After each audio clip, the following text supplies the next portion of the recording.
quero dizer do quanto eu acho bonito vocês estarem buscando e procurando, no sentido de a beleza que pouca gente consegue ver, sabe? É preciso muita humildade, é preciso querer fazer funcionar para estar aqui, né? Para investir tempo, dinheiro, para buscar, para estar junto. Então, assim, isso coloca vocês num lugar muito diferente da maioria, da massa, né? A maioria não faz isso, ou por não ter consciência ou por não ter condições. Tem a parte que não tem consciência da importância, da necessidade disso, tem a parte que não tem condições, apesar de ter consciência, tem a parte que não tem valores nobres de família, de manter a família, de querer fazer isso dar certo, de querer fazer isso funcionar. Então isso, assim, coloca vocês num lugar já muito acima da grande massa, né, da grande maioria. E que bom, né? Então, assim, a vontade que me dá de contribuir para que isso se equilibre e que vocês consigam, né, viver bem e serem felizes é muito grande, é muito grande. Eu tenho admiração por vocês, de cara. E o que eu vejo são duas pessoas vindo de construção de identidade, caminhos muito opostos. A gente vive as relações pensando quem tem razão, quem tá certo, quem tem razão, quem tá certo, quem tem razão, quem tá certo. E se a gente conseguir mudar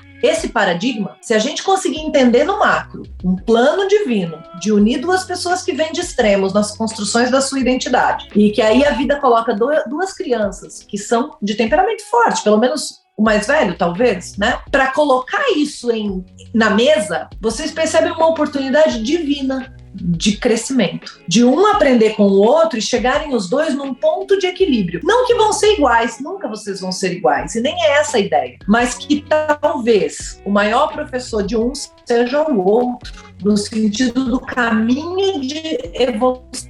Eu acho que o que a gente precisa agora é conseguir um ponto de alinhamento na forma de conduzir as coisas com as crianças. Então, assim, não precisa ser do jeito de um ou do jeito de outro, mas a gente precisa começar a conseguir conversar sobre os pontos divergentes e chegar num ponto em comum, em que eu cedo um pouco, você cede um pouco, mas então esse é o procedimento? Pra gente falar a mesma língua, pra gente não confundir as crianças, pra gente não gerar jogos emocionais e relacionais, pra gente não ficar na pergunta, quem tem razão? Eu tenho razão, tá vendo? Ele tá feliz comigo, ele tá do meu lado, ele tá junto comigo, tá vendo como é o meu jeito que funciona? Tá? Não ficar o tempo inteiro um querendo provar pro outro quem tá certo. Mas a gente realmente, assim, ó, isso aqui deu problema? Deu. Então como é que nós vamos fazer as próximas vezes? Vamos estabelecer aqui nosso passo a passo de restaurante?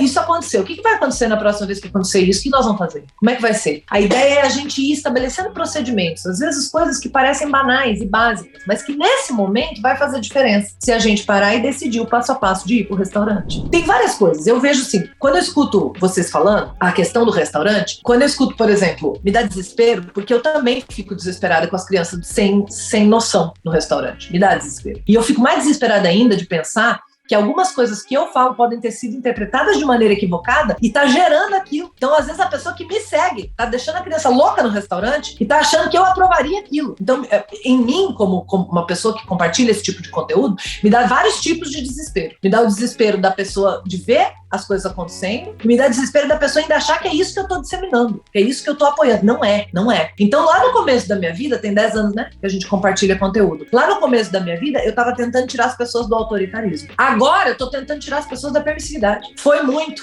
A galera foi demais. Como é muito próprio da mente binária, do momento de dualista que a gente tá vivendo, de opostos, né, de extremos, de polaridades. A pessoa sai do autoritarismo e vai pra permissividade, com muita facilidade. As duas coisas. Eu acho que, assim, tem algumas coisas, por exemplo, querer ir pro restaurante e fazer a coisa funcionar com uma criança de 3 e outra de 2, nunca vai conseguir. Esse já é um ponto que a gente tem que começar aqui. Então, o seu sarrafo tá muito alto e o dele tá permissivo. Então, tem as duas coisas. Vocês já falaram isso. É claro, tá nítido isso. Então, tem algumas coisas que eu acho que são expectativas suas que não vão alcançar, nem ele, nem as crianças. E que aí, você vai ter que perceber se você vai conseguir baixar o sarrafo. Porque se não conseguir, não vai funcionar. Isso é um ponto, fato. Que os dois têm razão. Tem coisas boas nos dois, tem pontos de vista interessantes nos dois. Por exemplo, quando a gente fala, a criança precisa de rotina? Precisa. Ela funciona melhor com rotina? Funciona. E ter uma rotina rígida é ruim. Porque se vocês não fizerem mecanismos concretos de acordos, vocês vão ficar sempre esbarrando na opinião. Pra mim é muito, pra mim é pouco.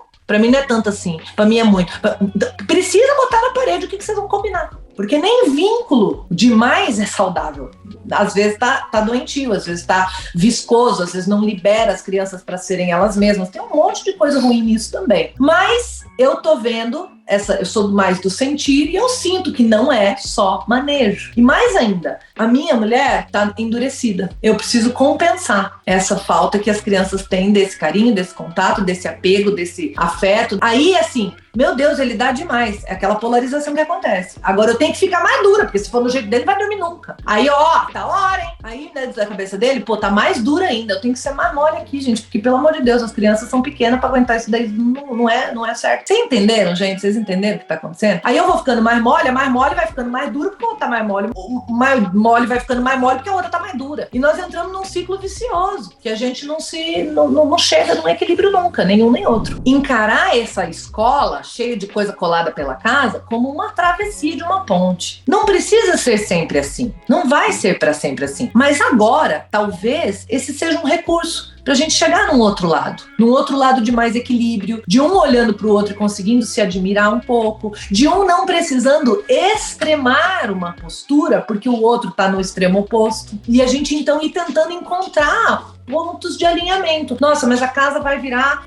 cheio de coisa pendurada. A minha teve esse momento. A minha casa teve esse momento. Teve um momento de muita dificuldade do meu menino na rotina de vida, de dormir, de tudo, que eu queria que o pai e a babá fizessem conforme eu tinha entendido que funcionava. Então eu fui botando a rotina de dormir, a rotina de banho, a rotina de comer, e a casa tinha coisa por tudo, e conversando e tentando alinhar. Porque é isso que eu tô tentando dizer pra vocês. Quando a gente fica no campo da opinião, nós nunca vamos chegar, porque nós estamos vindo de lugares muito opostos. Então sempre vai ter um filtro muito diferente. Sempre aquilo que pra mim vai parecer muito, pro outro vai ser pouco. Sempre aquilo que pro outro parece muito, pra mim não é isso, não é tanto assim. Então se a gente ficar no campo das opiniões, nós não vamos conseguir, porque a gente vem de lugares muito diferentes de construção de identidade. Então nós vamos agora buscar abrir um pouco de exceções, mudar um pouco nossa forma de ver, para tentar encontrar um alinhamento, um equilíbrio. E para isso, talvez nesse primeiro momento, seja necessário realmente ir no detalhe das coisas. Qual vai ser o passo a passo do restaurante? Qual vai ser o passo a passo de botar para dormir? Qual vai ser o passo a passo das questões que nos afligem? Tentando se ajudar,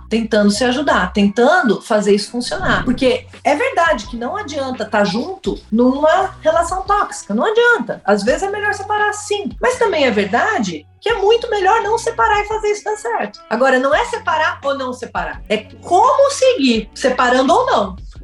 Porque não é a separação que determina se tá saudável ou não. Não é. É a forma como a gente segue junto ou separado. É que vai determinar o grau e o nível de saúde mental desses meninos. É o solo mais empobrecido ou mais enriquecido. Não depende só de estar junto ou separado. Entende? Então, a gente precisa entender, né? Vocês querem seguir juntos? Vocês querem continuar? Parece, pra mim, olhando de fora, uma oportunidade incrível da vida. De pessoas de visões, né? De construções de identidade tão opostas, de repente conseguirem se equilibrar, se ajudar, um passar um pouco de si para o outro, sem nunca um se transformar no outro, e muito menos se transformar em pessoas iguais, porque isso é impossível, mas a gente seguir com um pouco mais de harmonia, um pouco mais de estrutura. E essas crianças, então, terem uma estabilidade, um solo mais rico e conseguirem florescer. Até hoje, eu tenho momentos que eu chego num ponto que não dá e eu também entrego. Meu menino tem 11. Se a gente conseguir fazer de outras formas, ótimo. Quando não conseguir, a gente tem esse recurso também. Que ele não seja o único, que ele não seja o primeiro, que ele não seja sempre,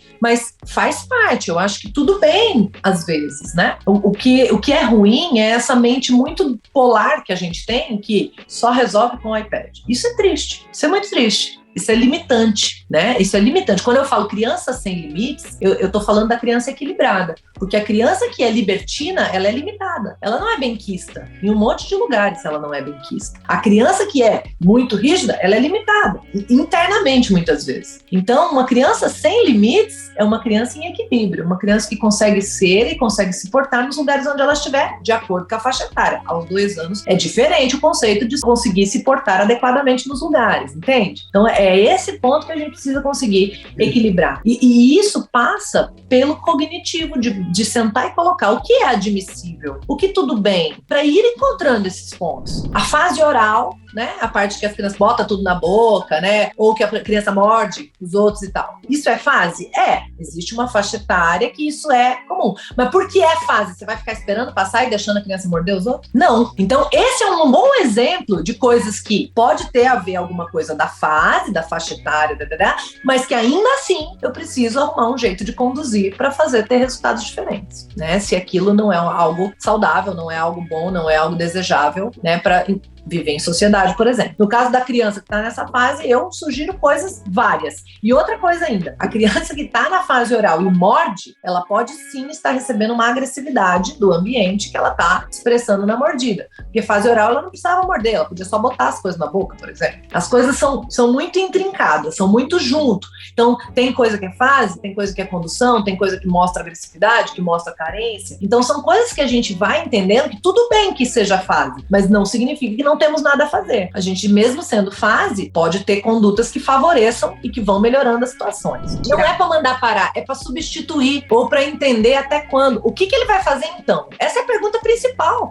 Aí que a gente primeiro tem que atender a necessidade da criança. Senão a nossa palavra não vai valer. Ou ela vai parar por medo de você, da sua reação, ou ela vai nunca parar porque o outro fica entendendo, então aí já foi 5 saquinhos de açúcar e, enfim, daí caiu na permissividade. Mas antes de tudo tem a necessidade da criança nessa faixa etária. Então não é para e banco o teu não. Não é não só, não é só. Tem isso também, mas antes eu preciso entender da criança e do cérebro da criança. Aí nós vamos chegar num ponto que, quantas vezes, hein?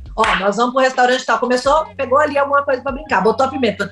Eita, pimenta é caro. Você sabe que é caro isso aí? Já gastou, hein? Vai mais uma e daqui pro pai que eu vou guardar. Você percebe a diferença? Muda tudo. Aí eu tô entendendo a criança, eu tô entendendo o adulto, eu tô entendendo o coletivo, o lugar. Eu não vou jogar 1 quilo de pimenta e deixar a criança jogar 1 quilo de pimenta fora. Mas 3 pimentadinhas assim, pra criança que tem 4 anos conseguir esperar o prato, desenhar na pimenta que tá no prato até o prato chegar, faz parte do desenvolvimento. Então, é aí que nós estamos chegando no lugar. Quando fala, nós queremos, o que vocês vão fazer agora, gente? Vocês têm que ir pro papel, queridos. Vocês têm que colocar o que é criança educada para vocês. Tem que colocar. Aí ela coloca dela, ele coloca o dele. O nome disso é valores. Tem aula sobre isso. De alinhamento de valores. Valor, educação, criança educada. Isso é um valor. Aí um coloca o que é valor para si, o outro coloca o que é valor para ele. Aí nós vamos achar o que é valor para nós agora, como família, que os dois conseguem concordar. Uma lista que os dois conseguem concordar. E nós vamos trabalhar com base nessa lista aqui. Porque senão, não vão conseguir. Não vão conseguir. Por isso que eu tô falando, vocês precisam passar por um processo de empatia cognitiva. Cognitiva, estudando, junto, entendendo junto lá no detalhe o que é. Porque vocês estão em visões muito extremos, muito opostas. Por exemplo, quando a rotina nas filipetas na parede, algumas crianças não gostam de cumprir a rotina todos os dias. Daí elas começam a ter resistência, porque, todo dia igual e tal. Então eu falo que algumas filipetas podem estar com post-it, por exemplo, de outra cor. O que está com post-it de outra cor, a gente pode mudar de lugar. Então, algumas coisas a gente pode fazer o tempo, de brincar de manhã, pode ser à tarde, pode ser. Então, para a criança ter alguma autonomia, alguma flexibilidade, para aquilo não virar uma prisão, né? Porque colocou lá que agora é uma prisão, não pode, sabe? Então, a gente usar até as ferramentas com inteligência, com bom senso, com flexibilidade, para a gente ir conseguindo os resultados e não virar um negócio que a gente fica refém da ferramenta, né? Então, mas é algo que eu acho que pode fazer bastante sentido. Outras coisas, a gente tem que ter expectativas reais. Uma criança de 4, outra de 3, ou uma de 3, outra de 2, aí mais ou menos que vocês estão, né? Como que tira férias as crianças, os pais continuam trabalhando do mesmo jeito que estavam trabalhando antes das férias? Não vai trabalhar igual. Se for trabalhar igual, não vai funcionar, né? Então, sempre vai ter que ter alguém mais disponível para a criança. De que maneira que isso vai ser, né? Vai ter revezamento, tem alguma ajuda? Não sei, mas vamos criar expectativas reais. Senão a gente cria expectativas irreais e depois surta.